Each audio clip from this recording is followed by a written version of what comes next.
నానాజీ అన్న కాకినాడ అక్కడే చేసావు నానాజీ అన్న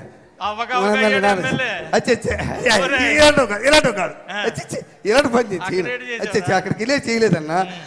అలా చచ్చిపోయాడు కదా అలా అన్న చచ్చిపోతే నువ్వు వెళ్ళేవేటి ఎప్పుడు వెళ్ళావు నేను తర్వాత ముందు రోజు వెళ్ళాను మా ఆవిడ అంది శవం చూస్తుండకి వెళ్తేనట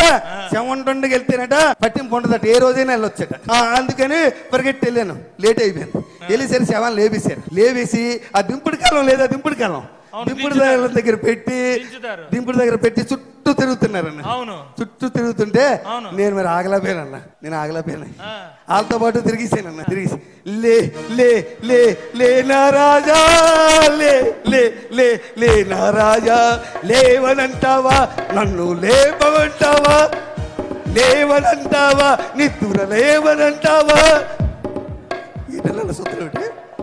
అలా సూత్రం పెట్టి శవాన్లు ఏమన్నావా